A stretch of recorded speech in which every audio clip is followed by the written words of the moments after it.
नमस्कार। आज मैं अपनी बहनों को प्रेगनेंसी के डायग्नोसिस के बारे में बताना चाहूँगी। कैसे पता चल सकता है कि आप गर्भवती हैं या नहीं हैं?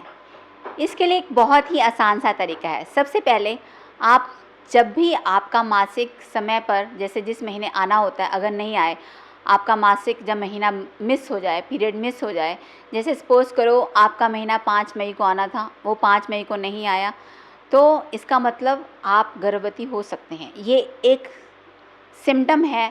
जब भी आपका मासिक नहीं आए तो आपको हमेशा प्रेगनेंसी के बारे में चेक कर लेना चाहिए। इसलिए मैं अपनी बहनों को बताना चाहूँगी कि वो अपनी एक डायरी लगाएं, उसमें जब भी मासिक आता है उसकी डेट अवश्य नोट कर लें, क्योंकि कई बार बहनों को ध्यान में नहीं रहता कि उनका पीरियड मिस हुआ या नहीं हुआ, और उनको कई बार बच्चा नहीं चाहिए होता। तो जब तक उनको पता चलता है बच्चा काफ़ी बड़ा हो जाता है, फिर वो अबॉर्शन करवाने आती हैं।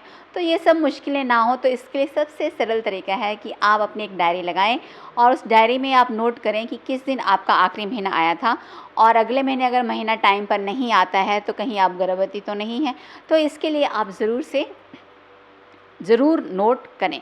और जैसे ही पीरियड मिस होता है, महीना नहीं आता है, तो एक बहुत ही सिंपल सा टेस्ट है जिसको हम लोग बोलते हैं प्रेगनेंसी किट टेस्ट। इसके लिए आपको आपके डॉक्टर के पास जाने की ज़रूरत नहीं है, आप स्वयं घर पे भी कर सकते हो। जैसे कि आजकल के सिनेरियो में आप देखते हैं कि अस्पताल में जाना मुश्किल है, तो आप एक किट जो होती है प्रेगनेंसी किट मार्केट से ख़रीद लें, और उसमें सुबह का जो पेशाब होता है, एक छोटा सा गोला बना होता है, उसमें 3 बूंद यूरिन उसके अंदर डाल दें और फिर देखें कितनी लाइन आती हैं। अगर उसमें 2 लाइन आती हैं, इसका मतलब प्रेगनेंसी टेस्ट पॉजिटिव है। अगर उसमें 1 लाइन आती है, इसका मतलब प्रेगनेंसी टेस्ट नेगेटिव है। पर कई मेरी बहनें क्या करती हैं, जैसे 3 बूंद पेशाब का डाला, फिर देखा और तुरंत देखने के बाद तुरंत फेंक दिया। नहीं, उस किट को कम से कम आप 5 से 10 मिनट तक और देखें। कई बार एक पतली सी हल्की सी लाइन और होती है। उसके 2 कारण हो सकते हैं, या तो प्रेगनेंसी जो है उसका अबॉर्शन होने वाला है, या फिर आपने टेस्ट थोड़ा सा जल्दी किया है, और तीसरा कारण होता है कि बच्चा बच्चेदानी में ना होकर नस में हो सकता है। तो इसलिए प्रेगनेंसी टेस्ट जब भी आप करते हैं उस किट को फेंकें मत, उसको आप अपने डॉक्टर को जाके दिखा सकते हैं, इससे आपको पता चल जाएगा। इसके अलावा प्रेगनेंसी के और सिम्टम जैसे कि उल्टी होना, वॉमिटिंग होना, जी मचलाना, कभी कभी सर में जैसे घबराहट सी भी लगता है, चक्कर आता है, लगता है कि गिर जाएंगे, और थोड़ा सा कमज़ोरी लगना, हल्का सा बुखार जैसा लगना, तो ये छोटे छोटे सिम्टम होते हैं। ये भी इन एडिशन टू प्रेगनेंसी के जो मेन सिम्टम है। सबसे मेन सिम्टम क्या था? पीरियड का मिस होना।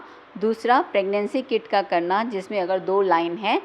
अगर जैसे ही आपको पता चलता है कि प्रेगनेंसी है, तो आप अपने डॉक्टर को अवश्य दिखाएं।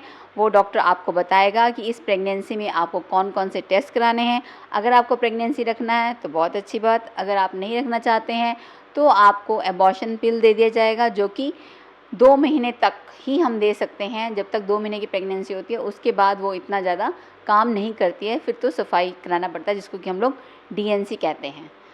तो मैं अपनी बहनों से आशा करती हूँ कि वो घर बैठे ही अपनी प्रेगनेंसी डायग्नोज कर सकती हैं और अन्य बहनों को भी बता सकती हैं, और जैसे उनका प्लान हो कि वो बच्चा रखना चाहते हैं, नहीं रखना चाहते हैं, अपने डॉक्टर से परामर्श लें और अपना ध्यान रखें। धन्यवाद।